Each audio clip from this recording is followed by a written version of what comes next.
우리 시간 이사야 24장 1절에서 13절까지의 말씀을 함께 보시겠습니다. 이사야 24장 1절에서 13절까지 말씀입니다.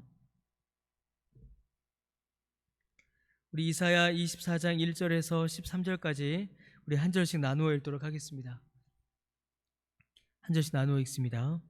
보라, 여호와께서 땅을 공허하게 하시며 황폐하게 하시며 지면을 뒤집어 엎으시고 그 증민을 흩으시리니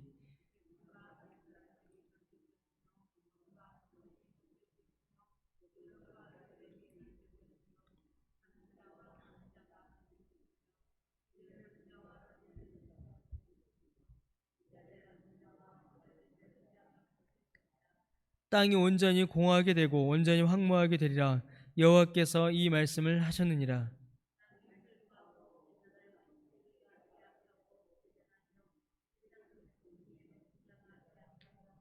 땅이 또한 그 주민 아래에서 더럽게 되었으니 이는 그들이 율법을 범하며 율례를 어기며 영원한 언약을 깨뜨렸음이라.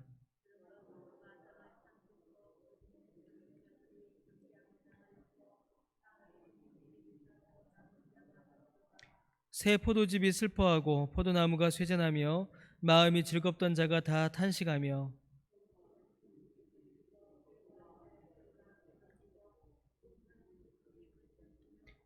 노래하면서 포도주를 마시지 못하고 독주는 그 마시는 자에게 쓰게 될 것이라.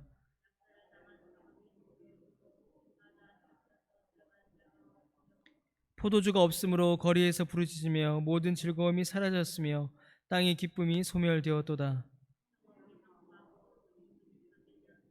함께 읽습니다. 세계의 민족 중에 이러한 일이 있으리니 곧 감람나무를 흔든 같고 포도를 거둔 후에 그 남은 것을 주움 같을 것이니라. 아멘.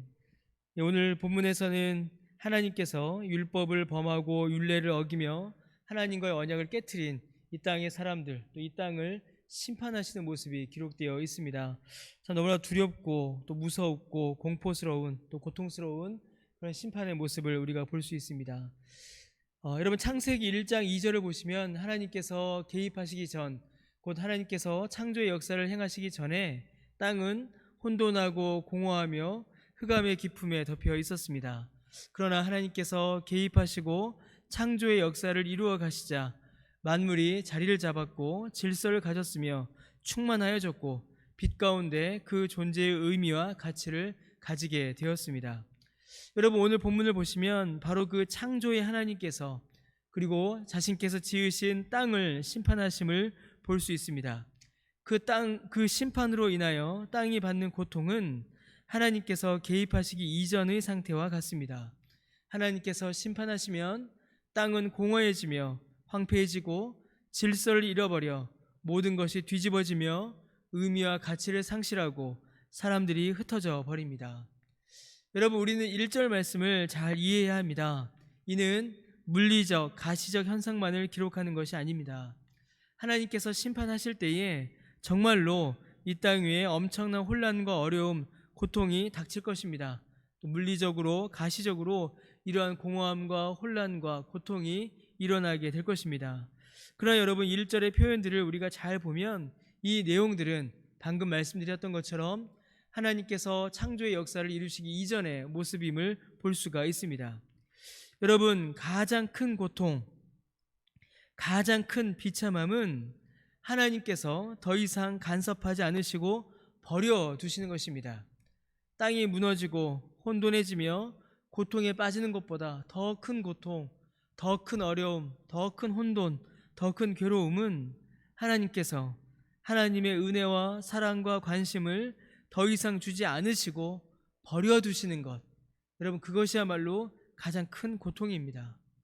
하나님과 상관없는 상태로 돌아가는 것이야말로 가장 큰 비참함이며 괴로움이며 그 자체가 심판이라는 사실을 여러분, 우리는 반드시 기억해야만 합니다. 여러분, 2절 말씀에 보시면 사람들을 막 나눕니다. 백성과 제사장이 있다, 종과 상전이 있다, 여종과 주인이 있다, 이렇게 나누지요.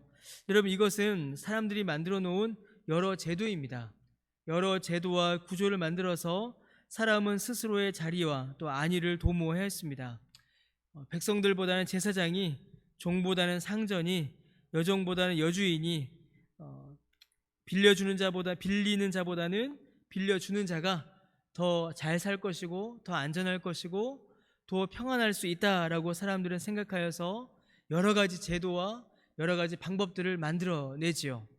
그러나 그러한 제도, 그러한 방법들이 아무 의미가 없다라는 것을 우리가 본문에서 알 수가 있습니다.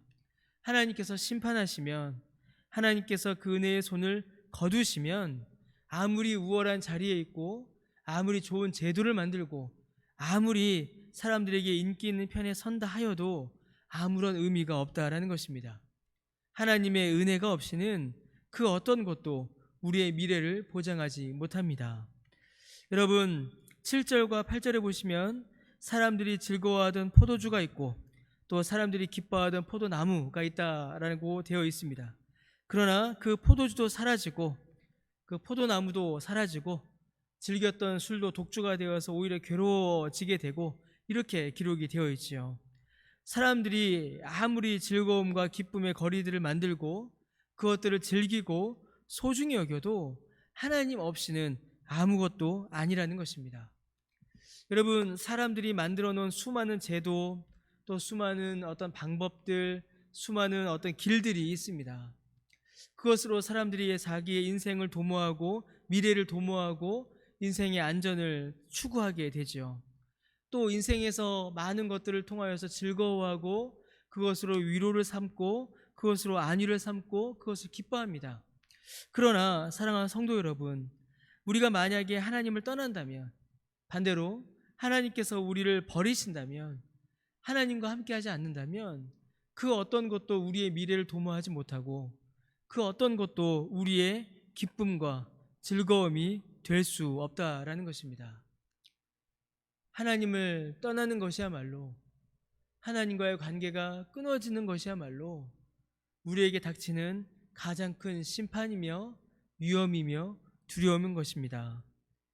그런데 여러분, 우리는 얼마나 쉽게 하나님을 떠납니까? 오늘 본문에 있는 것처럼 사람들이 하나님의 율법을 범하였고, 5절 말씀에 있지요. 율법을 범하고 율법을 어기며 하나님과의 언약을 깨트렸다라고 하나님께서 탄식하시고 심판하십니다. 이게 무슨 말인가요? 사람들이 하나님과의 관계를 끊어버렸다라는 것입니다. 더 이상 하나님과 함께하지 않고 하나님과 함께하지 않던 때로 돌아갔다라는 것입니다. 여러분, 우리에게도 이런 일들이 얼마나 많이 일어납니까?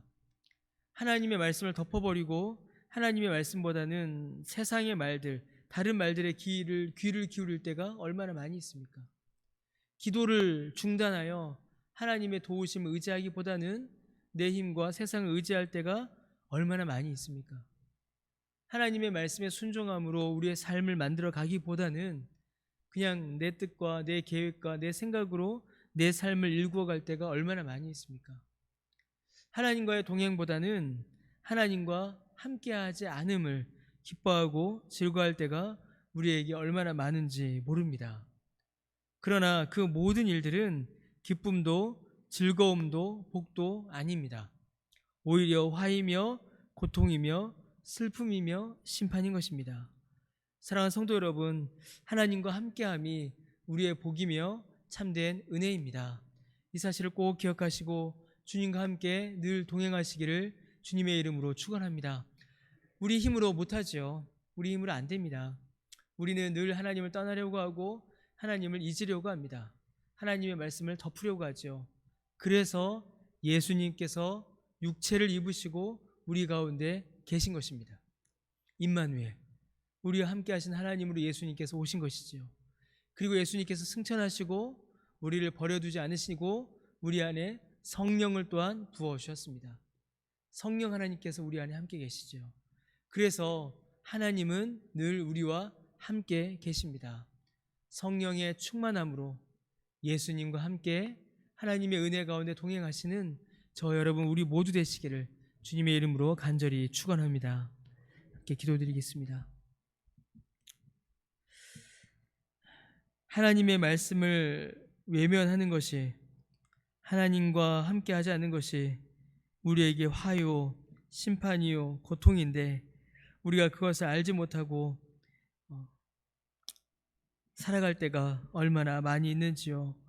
그러나 주님, 우리의 즐거움은, 우리의 기쁨은, 우리의 소망은 오직 하나님께 있음을 고백합니다. 주님, 우리가 하나님과 함께 거하게 하시고 하나님의 은혜 가운데 거하게 하시며 우리 주님과 함께 늘 동행하는 우리 모두가 될 수 있도록 주여 은혜를 베풀어 주옵소서. 감사드리며 예수님의 이름으로 기도드립니다. 아멘.